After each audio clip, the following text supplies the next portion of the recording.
Hello, my name is Vanessa Barger and I'm a young adult author, and this is day 6 of my 30 days of vlogging. Today I'm doing a movie review of The City of Bones, which I just got back from seeing. Literally like half an hour ago. I just walked in the door. So, first off, if you're a City of Bones fans, this may not be the video for you to watch. I'm sorry, but it might not. I also am going to give you some spoilers, so if you haven't seen the movie or read the book, or either or both, you might not want to watch this one. So I'm telling you now, consider yourself warned. Turn off the video now if you don't want to hear anything about what happens. Still there? Check. Okay. So, I have to start things off by saying I have read the book. I've actually read it twice. I read it a couple of years ago when it first came out. A friend mailed it to me and I mailed it back. And then when I realized the movie was coming out, I was like, okay, well, I don't really remember much, so I'll buy this, the cheap version at Walmart, and I'll buy it, and I'll read it again. So I did. And it's not the worst book I've ever read, by any means, but it's not my favorite.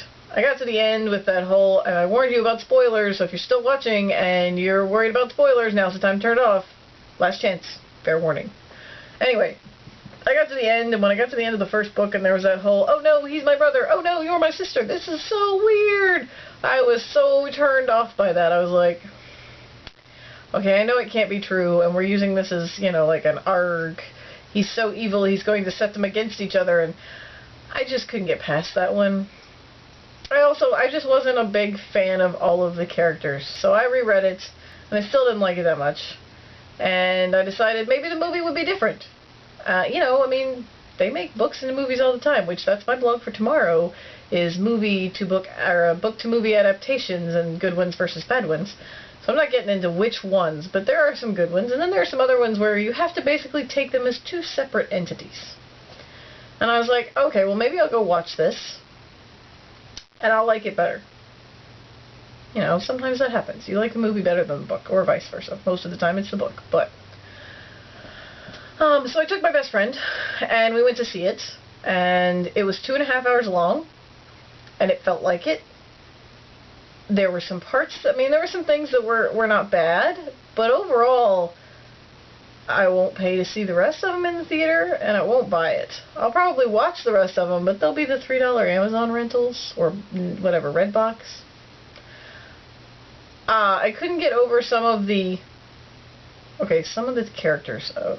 Jace is not at all how I pictured him.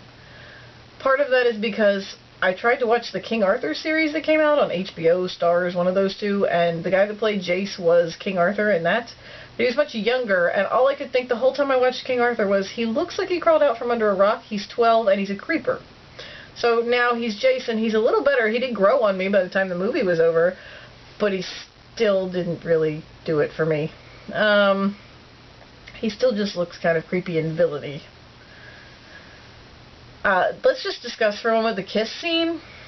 That was utterly ridiculous. I got the whole romantic tension. I'd like to kiss you. I'd like to kiss you. Oh, but we can't. But then when we get to the, oops, I tripped down the stairs and fell into your arms. Smoochy, smoochy. Now, so then suddenly we're like sucking each other's face off, and then, oh no, there's a rainstorm. It's the sprinkler system, but it's a rainstorm, and oh, we're kissing in the rain. Isn't that so romantic? So ridiculous. So ridiculous. I was happy to note that I was not the only one in the theater laughing through that, though. And I couldn't get over the fact that Valentine, I don't know if anyone else is, I'm a huge Tudor history fan, and I loved the Tudors, the series. I couldn't get over the fact that Valentine was Henry VIII. So I'm seeing Henry VIII fighting demons, but being the bad guy, and in the middle of all this he has this weird rat tail thing that it's like the costume designer every day was a little bit tipsy and couldn't decide where to put it. Tink, tink, tink. I'm pretty sure it was supposed to be in the same spot the whole time, but it certainly looked like it moved. So yeah, it was just entertaining. I was kind of disappointed too. My favorite part of the book is the part where they go to the party at Magnus's. Simon drinks something, gets turned into a rat, they lose him. Then they go to the Vampire Coven's hideout to rescue Simon, and in the end of everything, they fight all these vampires, and in the end, they look at him and basically go, oh, you came for your rat? I totally thought this was like Bob, and he was just too wasted to get himself unchanged for a rat. Dude, take your rat, my bad. Seriously? We're gonna make it all... Oh no, you have the cup, you know where it is, I want to get... There were a lot of things that could have made it better. I believe my roommate, well, she's my former roommate, my best friend, summed it up nicely, and I'm adding my own to it, but she looked at me at the end and went, so we just watched Twilight with incest and Henry VIII. That's kind of what I was left with. So if you really liked the movie, I'm sorry. Like I said, it wasn't all bad. I mean, there were parts of it that were good, it just drug a little, and I didn't, you know, the things were so mixed up at the end that I'm pretty sure if I had read the rest of the books, I might have understood it better, but I'm just not motivated to read the rest of them. So if I have offended you horribly because you're a diehard Cassandra Clare Mortal Instruments fan, I'm sorry.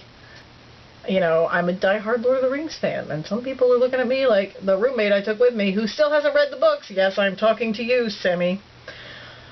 You know, I know sometimes people don't like it and you don't understand it, and I get that, and I'm sorry. So yeah, not a fan.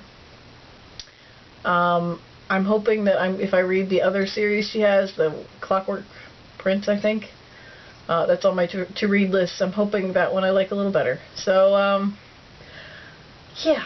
On that note, have a lovely evening. If you like City of Bones, go ahead and tell me why. If you don't like City of Bones and you agree with me, especially about that kiss scene, I mean, come on.